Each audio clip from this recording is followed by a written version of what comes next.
Welcome to Kumne Dancing, Teacher Training Level 3. And this is the first session. We're very happy that you all joining us. We are here live in Amsterdam, the Netherlands. We are at the Nyingma Center. And we are with about 30 people. And there's about 55 people participating worldwide. Sometimes I have some pauses because there's translation in various locations, including here in Amsterdam.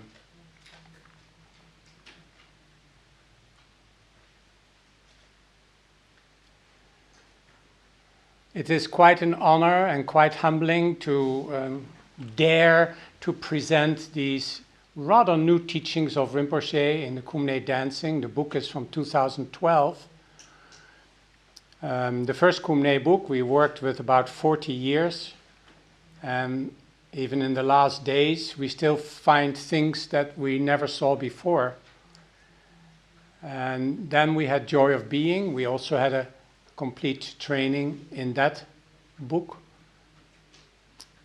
And personally I spent a lot of time on the Joy of Being because it's not, for me at least, not a very easy book to understand the structure and the context, but you will find one in the Kumne Teacher Training Level 2. So now we are in Kumne Dancing. The book is 2012, and Rinpoche describes in the beginning of the book how he came to make these exercises. But in the text you will find what the roots are of this Kumne Dancing material. It's my experience that Rinpoche is always very humble or shy. He said, well, I thought of some exercises to help people relax their wrists because they were wrapping books. But that's not quite true. He comes from a very, very deep source. And let me first try to briefly say the three official roots and then the flavor that our Tartan Tuku Rinpoche gave to the material.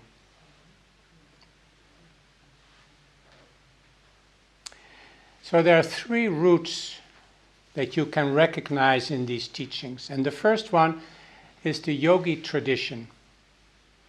Rinpoche himself was very enamored, very much loved the yogi discipline. And if it was not for his teacher, he would have chosen to go into that direction himself. However, his teacher asked him to please go to the West and to share the teachings with people like us. The yogi discipline is a very individualistic, individual practice. And maybe I give some general statements. And I hope that you get some feeling for the words that you hear. And who knows, by talking about the yogi discipline, maybe in the invisible realm, some of their energies is present too. So the yogi discipline basically uses the body as the vehicle for realization. Not transformation, realization. So it uses the body to bring out everything, whatever is there, completely. And it's interesting for us Kumneers to note that the way that the yogi does that basically is by intensifying feelings. So in the first book we are kind of careful, we're not careful, but we don't emphasize it. But in Joy of Being already we suggest to intensify feelings. And one way we do that is by thinking of very emotional states and then feel the energy of that and embody that. But what happens when we intensify the feelings in the body is we begin to undo the energetic structures that tend to come into place in the subtle body energy system. That's a lot of words. Let's say it shorter. So, inside the body, there's a subtle body of energy. It is life. So whatever you think life is, it is in the body. It's important to know that because life contains everything. That means, according to these teachings, that we have the capacity and the possibility to embody everything. Life, completely. Nothing held back. And that's what the yogi wants. So by stimulating the flow of feeling, which we do in the first book, but by intensify it, we undermine the subtle energetic structures that come into place moment to moment. Let me give an example. If somebody enters the room that I forgot to answer his or her email, and it was an important one, I contract. Oh, I didn't send the email yet, I didn't answer yet. So I contract. If you would take an X-ray of my energy, you would see an energetic pattern, a structure. Maybe it flows a little bit here and there, but predominantly it is a frozen image. If somebody comes in who I'm so happy to see, there's another manifestation. That's an important word in Kumne dancing. Another manifestation of life's energies. I don't know what it would look like, but let's say it would look more like this. And if somebody then calls me and says, here's the IRS, that's the United States tax, I contract again. So I have a few patterns, maybe 5, okay, maybe 7, but they're not many. So whatever happens, there is a constant form flowing, form flowing, form flowing. When there's flowing, we feel good. We feel open, we feel comfortable, and lots of benefits that you can read in the first and second book. Now, by intensifying the bodily energy, which we call sensations and feelings, by intensifying that, we undermine the tendency for these shapes and forms of energy to take place. Let me check here, is that clear? So there's a tendency, like a program, there's an inherent program that if you push the button, a person comes in, a phone call, somebody likes it or somebody doesn't, it instantly creates a form.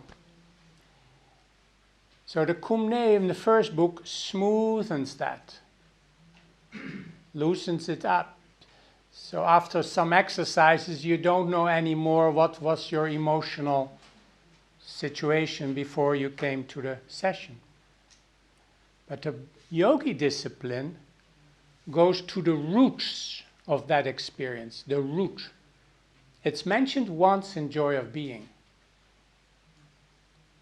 So the yogi goes to the root of experience to uproot, to take away this internal program that gives us our state of mind, our experience.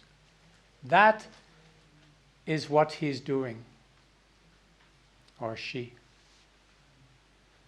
So in the process, that means that all the energies that we are anyway will now freely flow to us.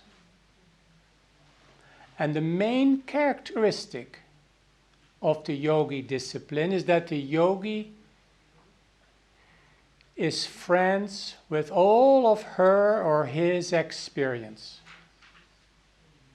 So whenever in the text you see befriend your experience, that's a yogi flavor. And not only your moods, not only your anxiety or your restlessness or your longing, that you are friends with them. And what happens when you become friends with these tendencies?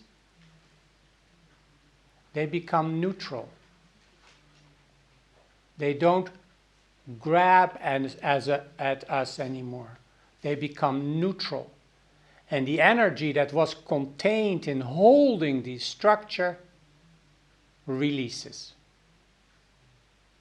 So, therefore, the yogi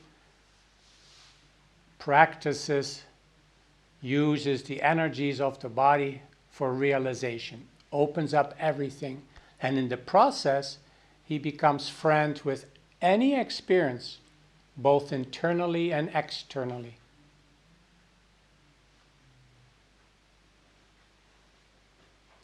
So it is a nice practice is as we're going through the text and we're doing the gestures to see if the flavor, is this a yogic one or is this, the next one is the esoteric tantric text. That's the second root, esoteric tantric texts.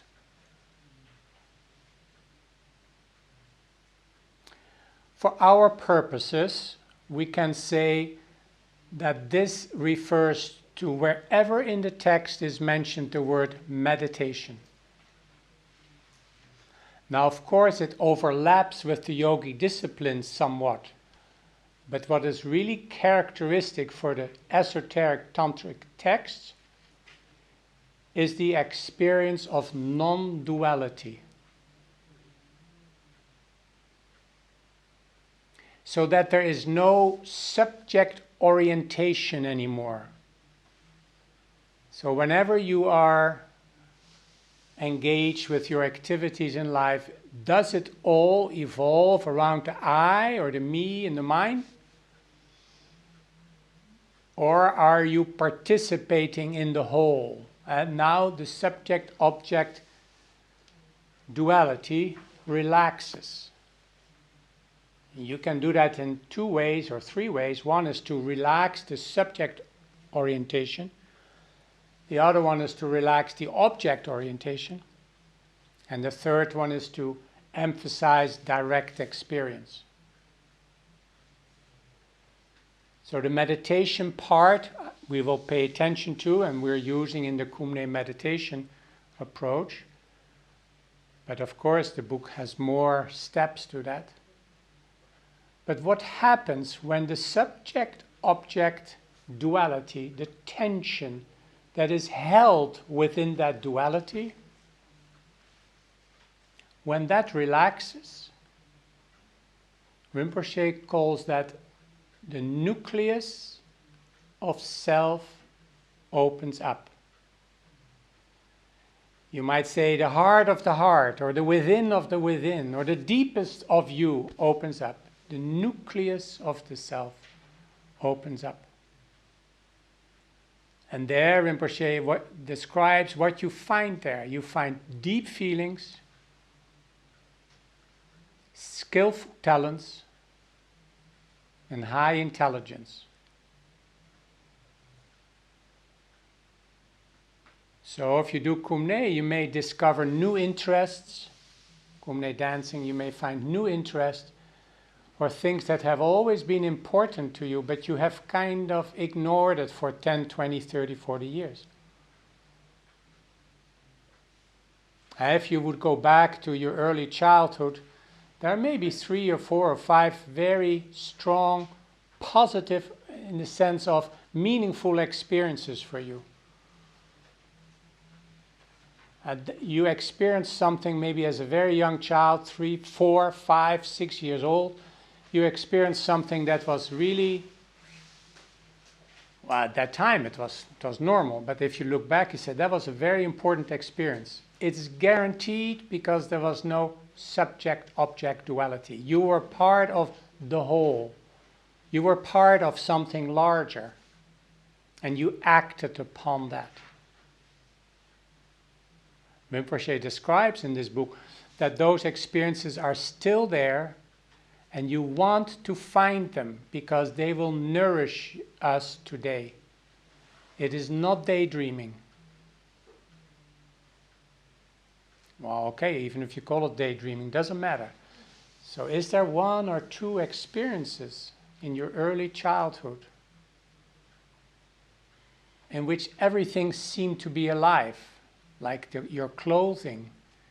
You remember your shoes or your shirt, or you remember the room you were in, or you remember everything about the person you were with. And whatever you felt at that time, that is you. That's a little technical language, sorry. That is you in a non-dual setting.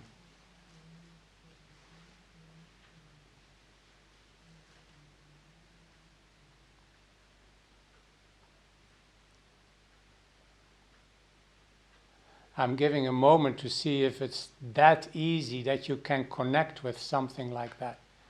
But that memory has really healing powers because there's no attachments. There's nothing clinging to it. You can say you were your pure self, your real self. Nowadays they have all words for that. It is in the direction of what Rinpoche calls the sacred self. That's when your energy is unadulterated, when your energy is pure, when your energy is freely flowing, spontaneous. And there's always love and there's always joy there. Now it's a little bit harder. It's almost like something has to happen by surprise to make us connect with that.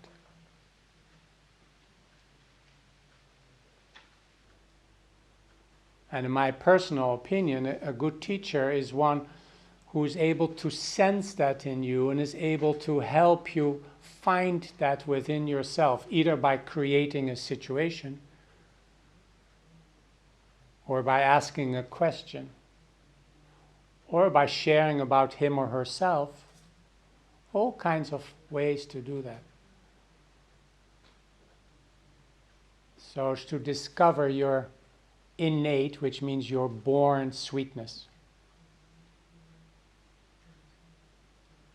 And the third root of these teachings is the sacred temple movements, the sacred temple activities, which Rinpoche says colloquial means in everyday life it's called lama dancing, but they're sacred rituals.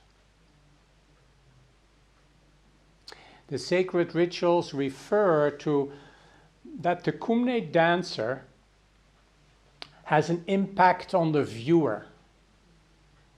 So let's assume the viewer has a willing mind and an open heart. In the Lama dancing, it is possible that by looking at a performance, in this case of Kumne dancing, that you will experience what the dancer portrays. And in a nutshell, that's always some flavor of happiness.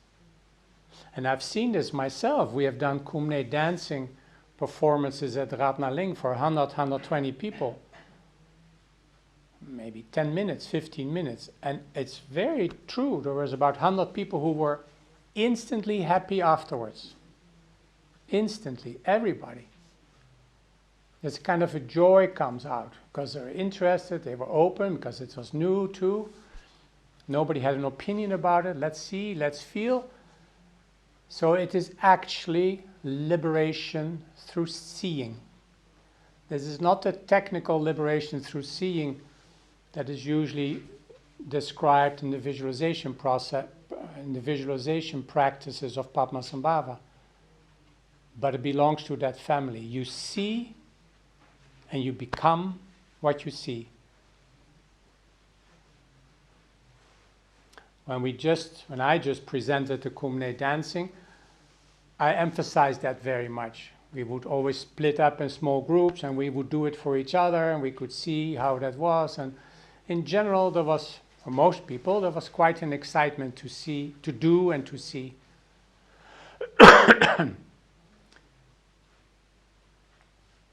So when we do these gestures, they're not called exercises anymore, they're gestures. I call it very often by mistake exercises, but there are gestures, and I explain why.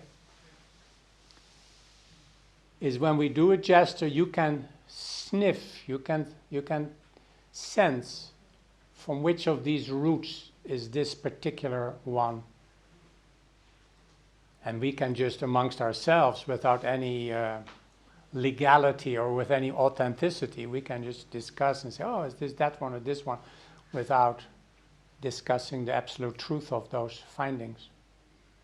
So that's 3. Now there's a 4th one that is difficult to describe. The 4th one I can describe as follows, and that is that when Padmasambhava came to Tibet in the 8th century, one of the first activities was to build a monastery Samye.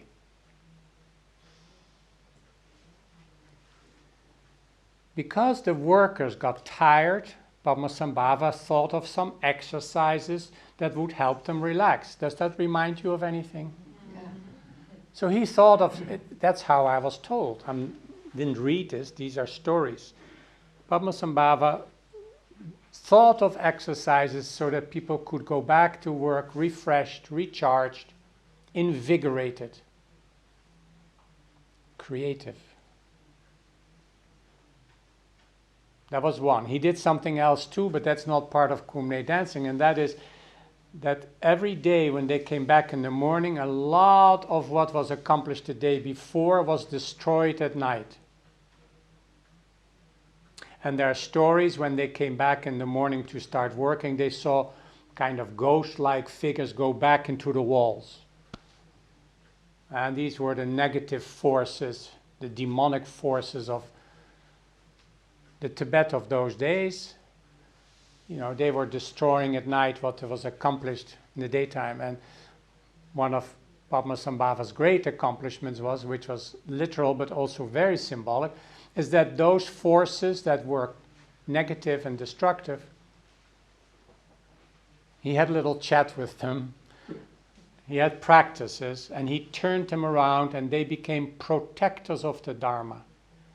So the protectors of the Dharma were negative influences before. This is important symbolically too, because that which works now against you internally may eventually become one of your strongest supporters and guardian angels.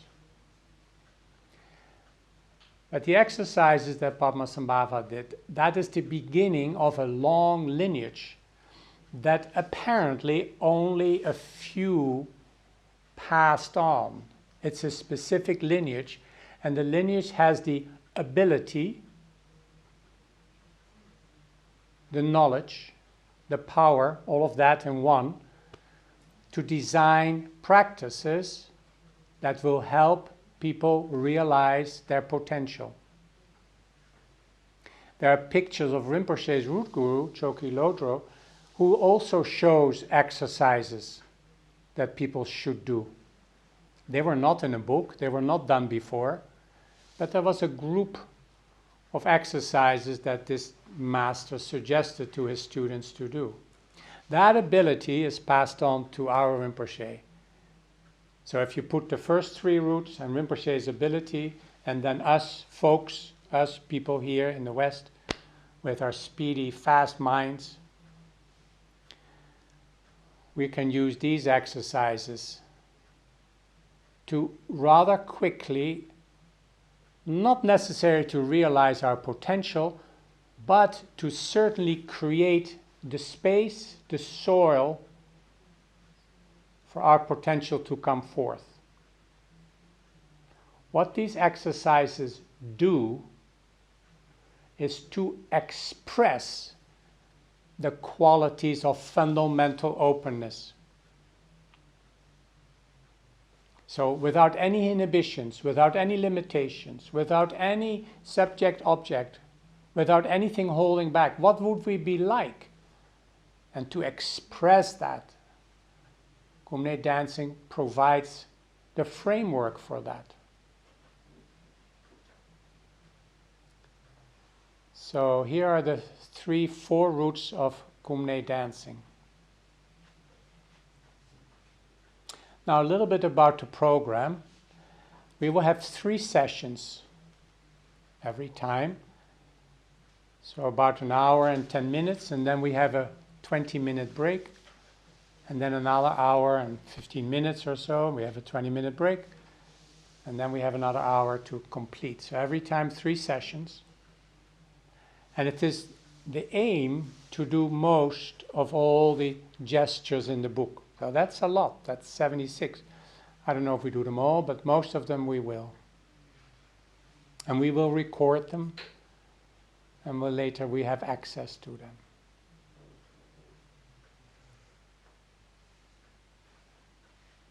Every session we will do gestures. The first session we will do lying down exercises, lying down gestures. So we will do all of them in the next 9 sessions, the first sessions of each meeting. And in the second and the third session we will do each time 3 gestures. So why do we call them gestures and not exercises? It's an important difference. That is part of the differences between the first 2 books and the third book, Kumne Dancing. The first 2 books we are always developing. We're developing relaxation. We are facilitating relaxation. We are facilitating waking up, releasing tension, waking up. In the third book, Kumne Dancing, we're not developing anything. We are manifesting. So there's no exercise. It is a gesture that expresses the infinite power of fundamental openness. So in the first 2 books, we are encouraging, we are facilitating, we're aiming for the union of body and mind in one space. And in the third book, we are expressing the union of body and mind. We are expressing our aliveness and feeling complete within. So the first session is a little long in words, not the other ones, they're shorter. But we need to cover a little bit of territory before we start. So as we're going along, if you notice a difference between the first 2 books and the third, we'll make a note of it. I already have about 20 differences written down, so eventually, you can look at them and see if you agree and if you know more. There's big differences between the first 2 books and the third book. First book is to develop. Third book is to present, to manifest. So and then you may think, like most of us, or all of us, I hope, kind of, that you think, yeah, but I am not complete. I don't feel complete. I'm not a nice person sometimes. I doubt, I'm lazy, I'm this and I'm that. Who am I to do this? Well, that's the beauty. You take on the character of the union of body and mind. And you show it. And by showing it, you become it more and more. It is the same, the example when people who are performing on stage, or on TV or in a movie, they may have a big argument at home and then they go to a set and they have to present a deeply caring, loving parent. And they can do that instantly, no matter how bad it was before or how difficult it was. They have all the capacities to turn, knowingly or unknowingly, the energy towards what the scene needs to portray. So we are invited to become actors. And then some people say, but that's not real. What I experience is real. I'm not going to pretend. But what we call real now is also a pretense. It is the human setup that has been created by years and years and maybe generations and generations of conditioning. There is nothing genuine about it. It has been shaped over the years. You're afraid when this happens. You worry when that happens. It's hard to be neutral when something is going against the grain, when something bad is happening. That is an act in the Kumne dancing, and so is this. And because the Kumne dancing releases all these contractions and limitations, we experience what is it like if we're not suffering. What would it be like if you recapture your innate creativity? Is a prime point in Kumne dancing. Rinpoche describes it to recapture the creative context of our life. The context of our life has a few elements, and maybe the most important one is the creative context of our life and the time aspect of the context of our life. So timing is very essential in Kumne dancing. To recapture the creative energy could be a matter of timing. You know that in daily life too, and this is more in our skillful means teachings, but if you are in a project with a deadline, and everybody embraces the deadline wholeheartedly, then the project becomes the leader, the boss. The project informs us how to be.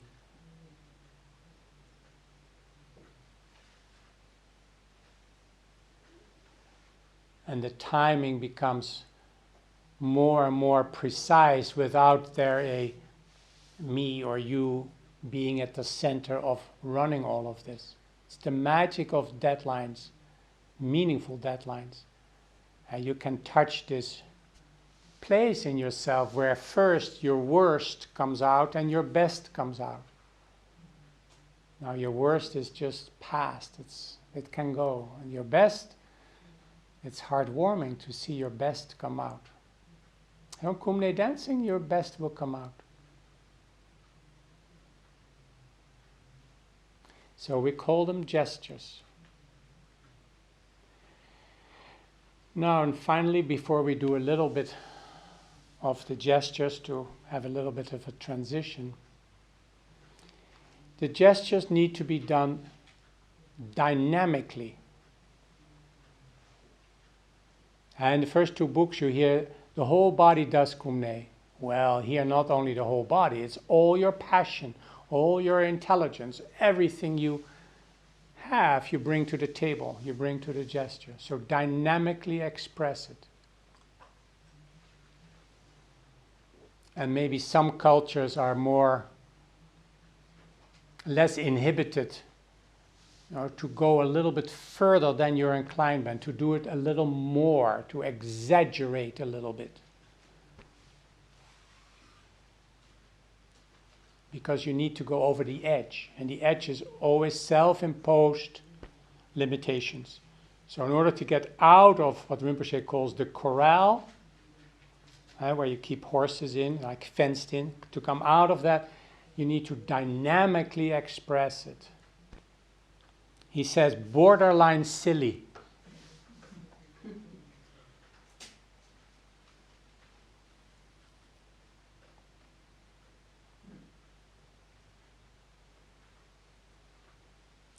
All right. So let's take a breath, and we are setting up to do 2 Kumne gestures. We will do number 1 and number 2. Lie down on your back. So the legs are straight. The arms are alongside the body with the palms down, and you turn the toes towards your face.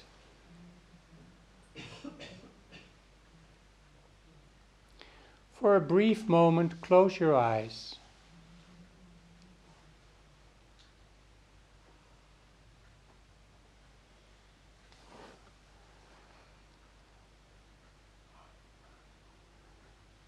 Sense the weight of the physical body,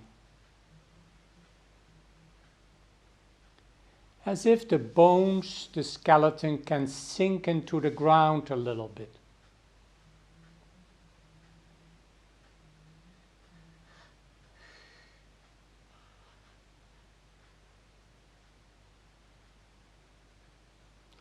Sooner or later, you can discover that within the heavy body is a lighter body.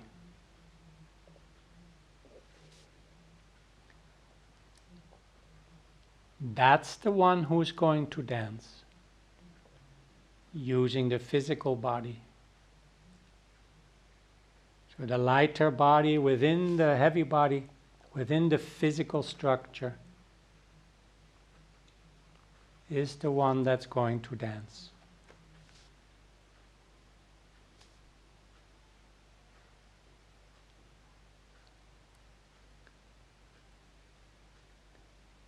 Let stillness grow.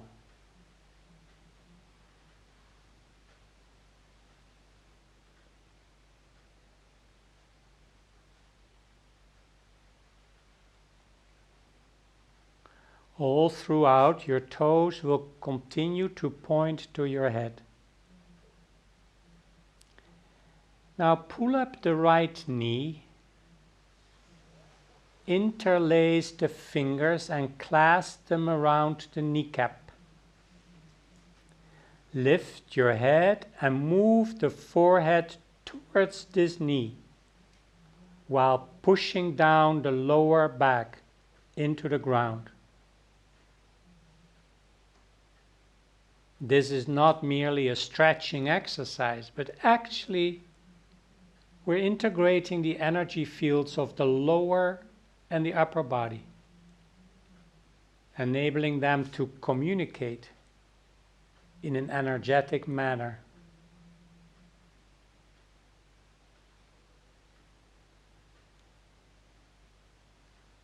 Slowly release the head and the leg, and when the head is down, ideally they go in unison, the head and the leg.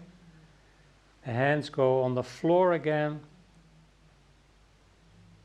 and you reverse, raising the left knee, stretch the right leg, keep the toes pointed, the interlaced fingers around the left kneecap, and bring up your forehead. Some of you can touch with the forehead the knee, but just as far as you go. You want to go into the stretch while making the pose compactor and compactor.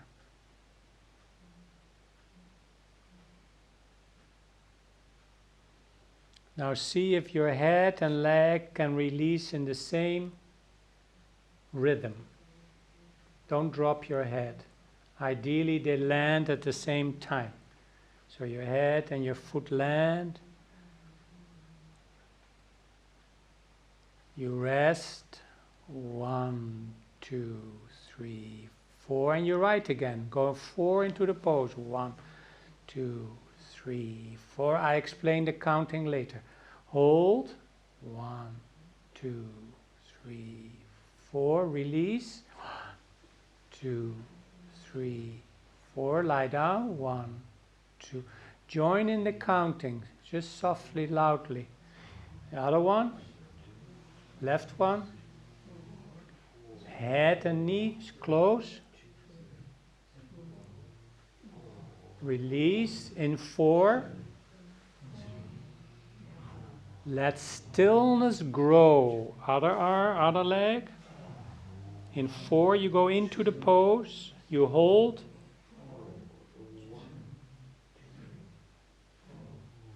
Release. All at once. Lie still. Even in movement, we can be still.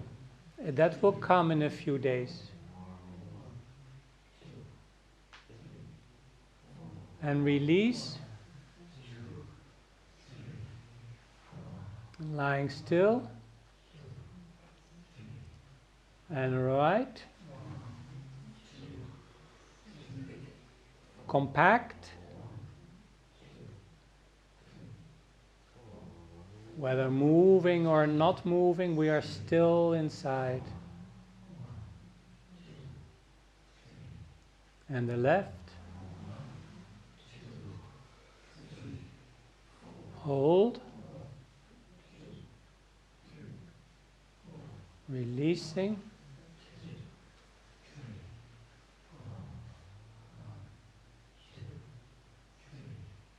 One more time the right.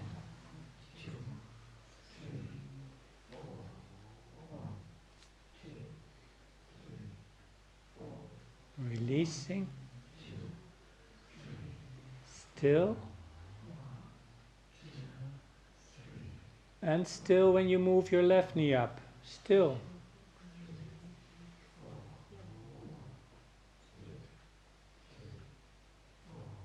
Releasing and staying down.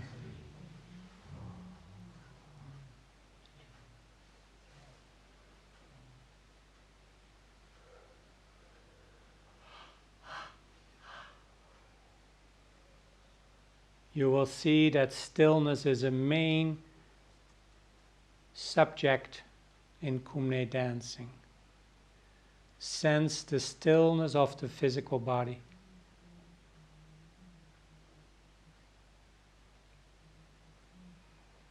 For quite some time we will be holding still.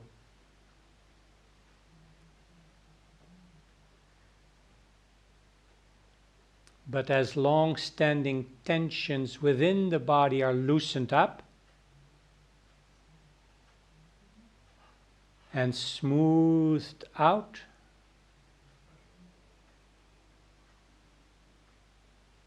and the oscillations of emotions subside,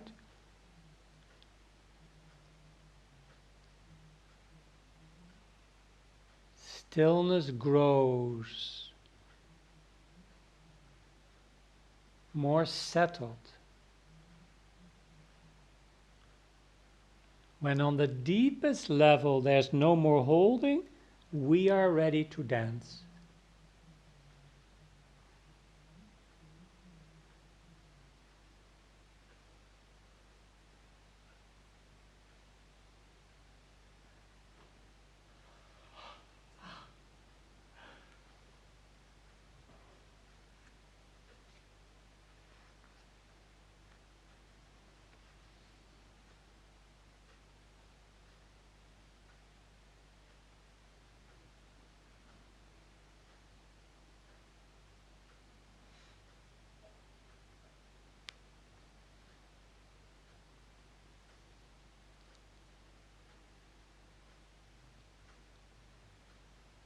In gesture 2, we are encouraged to cultivate a curious, adventurous spirit at this precise moment.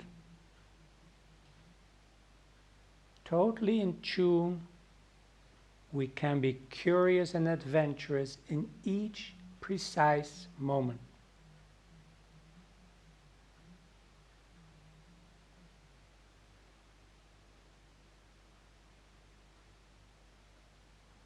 We may lose the spirit of life if we do not have a curious, adventurous spirit.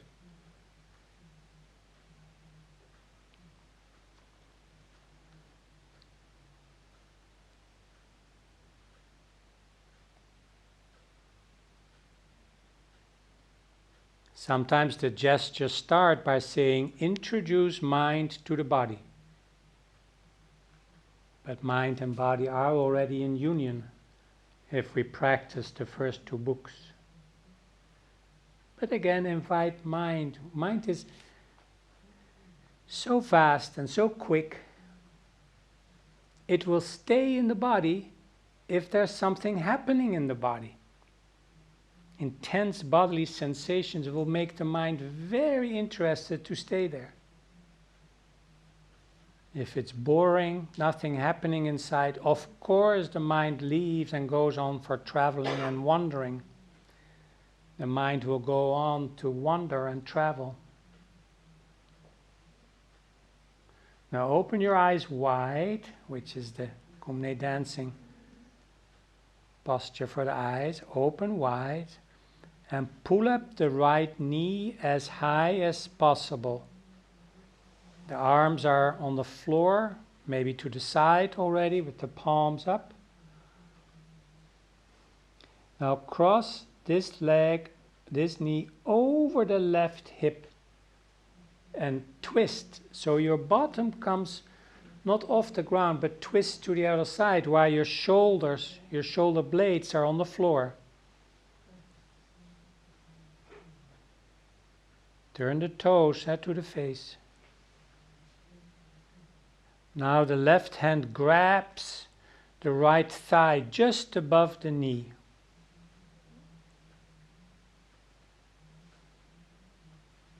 So you can pull more.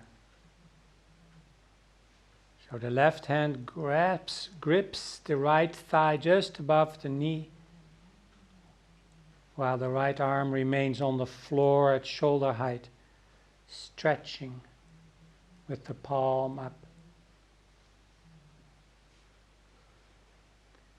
Now return to the center, briefly pause and then reverse. So the left knee is pulled up high and reaches over the right hip.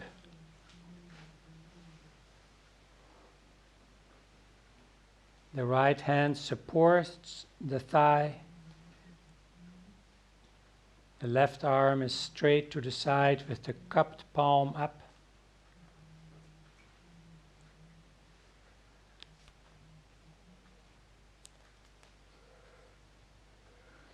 So the knee needs to go over the hip, not in the air, over the hip. Very good, over the hip. The arm stays on the ground, the other arm. Coming back, reversing. So while the left goes down, the right comes up and move it over the left thigh. And your left hand pushes it down while your right arm remains stretched to the side with the palm up.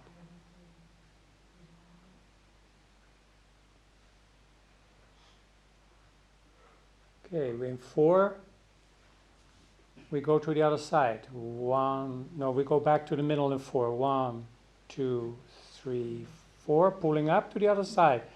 1, 2, 3, 4. Let your right hand help to push your knee down. 2, 3, 4. Back to the center. 1, 2, 3, 4. Straighten. Now pull up your right. 1, 2, 3, 4 to the other side. 2, 3, 4. Coming up in 4, going back. 1, 2, 3, 4. Now in 4, your left comes up. And over to the other side. 3, 4. And hold. Keep your left arm on the ground. Not just your hand. 4. Coming back. 1, 2. Straighten out. 3, 4. Pulling up your right.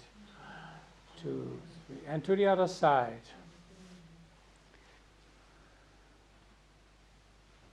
Now just go a few by yourself. You can count or... Curious, adventurous spirit. That's needed to recapture the creative context of your life. But not as a general idea, but at this precise moment. Curious, adventurous spirit at this precise moment.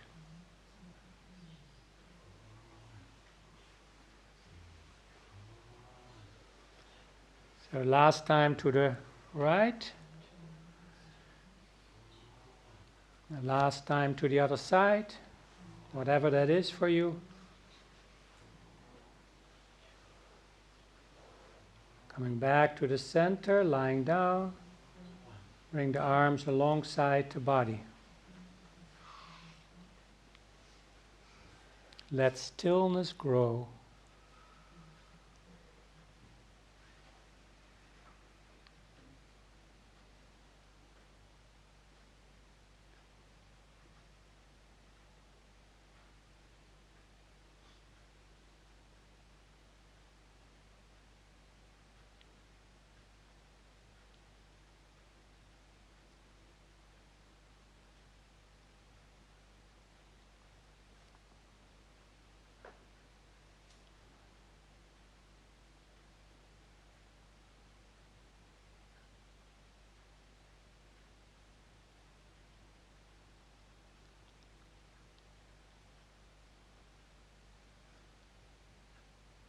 Now we do them after each other, and we do each side we do 3 times.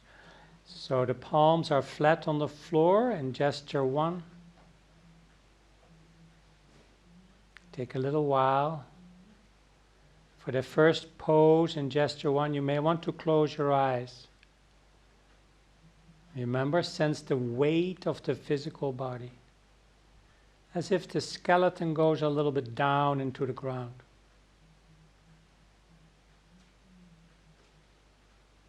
Sooner or later you can discover that within the heavy body is a lighter body, light both in weight and as opposed to dark.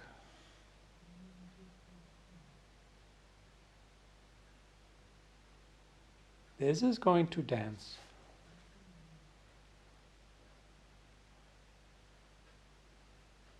Slowly open your eyes and pull up your right knee. 1, 2, 3.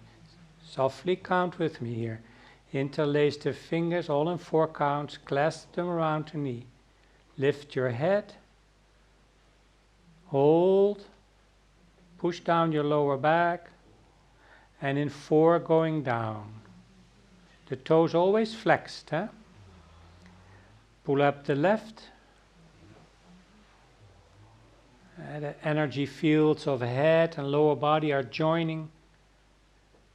4 back. 1, 2, 3, 4. The right. 1. Head coming up as much as possible. Touch. Hold. And release the right. And pull up the left in 4. Hold. 1, 2, 3, 4. Release. 1, 2, 3, 4. Pull up the right. Everybody counting. No exceptions. Hold. Release in 4. 1. Pull up the left. Head. Hold. Down in 4. Stay 4, and then we go to gesture 2. The arms go sideways. 4. Now in 4, pull up. The right knee as high as possible and on the other side of the left hip. Push it down and coming back. 1. So you need to use your hand. Now your left knee is over your right hip and you lose your right hand to push it down. Coming back, down, right coming up. So use your hand, your left hand, to push down your right knee. Very good. Coming back in 4. 1, 2, 3, 4. Left. Use your right hand to push your left knee down. Coming up and down. Let's do one more time. Pull up your right. Over your left side. Push it down with your left hand. Coming back. Last time the left. And 4, you are in the position, then you hold for 4. And you come back. And 4. Lie down, the arms alongside the body in 4. Lying very still.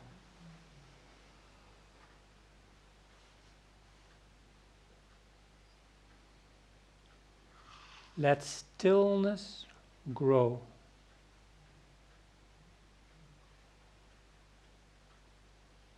There will be a holding. Deep inside, there's still a holding. It will be loosened up and smoothed out. But not if you're not aware of it.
Just a few more moments.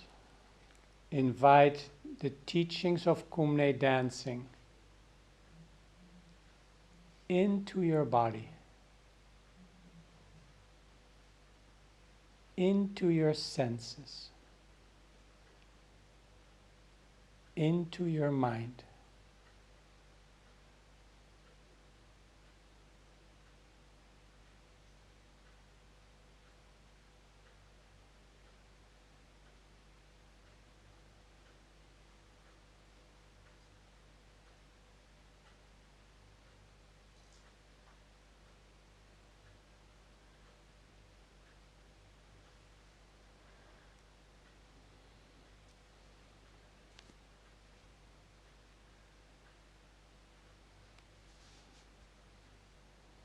So this is the end of session 1.